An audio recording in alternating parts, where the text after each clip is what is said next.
Сегодня я попытаюсь ответить на часто задаваемый вопрос.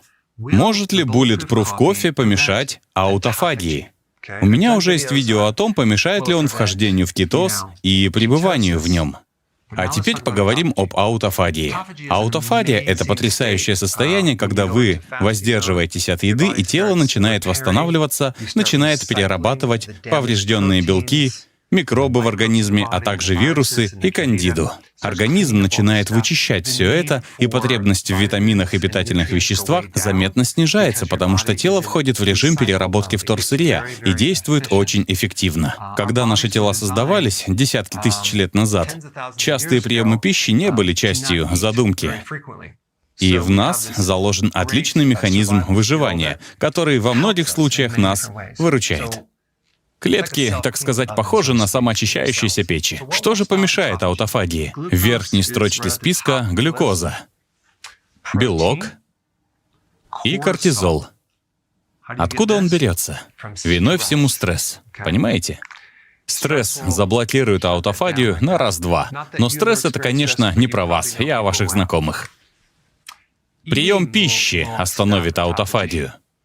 Так что для включения аутофагии мы голодаем, избегаем стресса и убираем из рациона глюкозу и белки.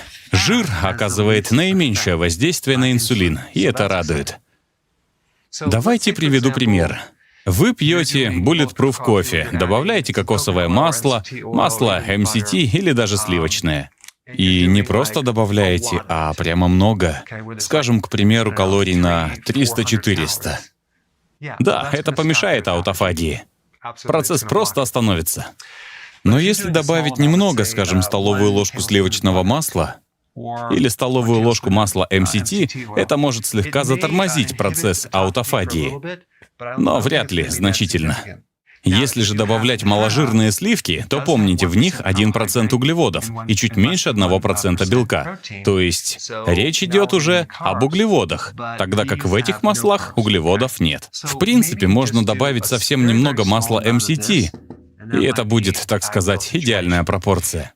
Но запуск процесса аутофагии зависит от нескольких факторов. Это количество потребляемых калорий. Мы только что говорили, чем больше калорий, тем ниже интенсивность аутофагии. Главное здесь найти баланс. Также ваше состояние здоровья и возраст. Если вам 18 лет и у вас быстрый обмен веществ, то аутофагия будет идти гораздо быстрее, чем у тех, кто переживает менопаузу. Но, предположим, у человека диабет, и он принимает лекарства. Это помешает аутофагии. Так что многое зависит от состояния здоровья. Чем оно хуже, тем строже вы должны быть к себе, употребляя все это.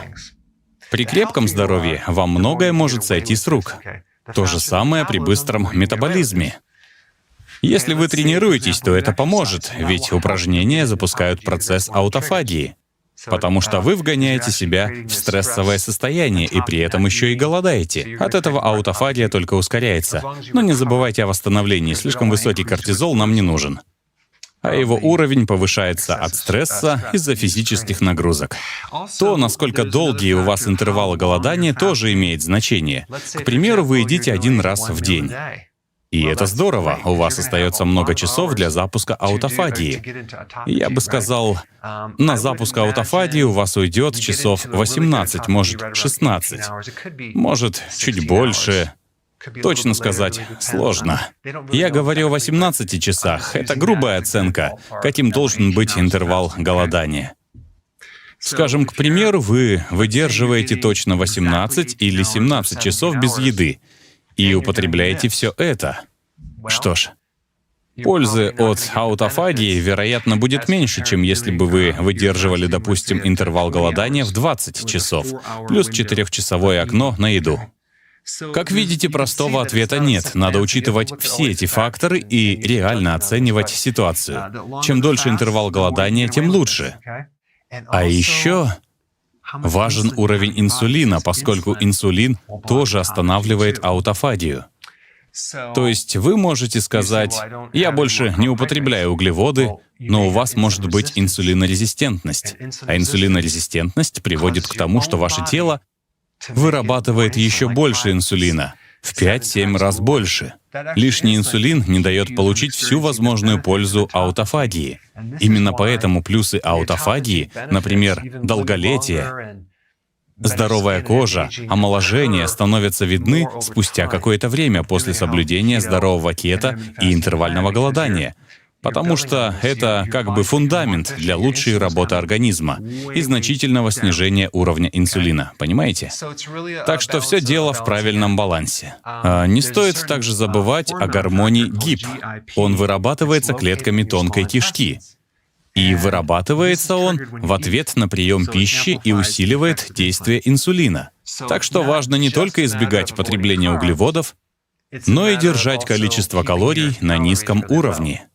Но я думаю, если вы в довольно хорошей форме и добавляете небольшое количество одного из этих масел в свой кофе, вряд ли это создаст большие проблемы. Но нужно попробовать и посмотреть. Заметите ли вы улучшение состояния кожи, когнитивных функций? Почувствуете ли себя моложе? И вот еще кое-что. На эту тему будет отдельное видео. Витамин D поможет запустить процесс аутофагии. Солнечный свет тоже очень полезен. Поэтому солнце плюс физические упражнения, а также голодание — все это только усилит благоприятное действие аутофагии. Что ж, кажется, мы обсудили все, что нужно. До новых встреч! Если вам понравилось это видео, поделитесь им с тем, кому оно может быть полезно.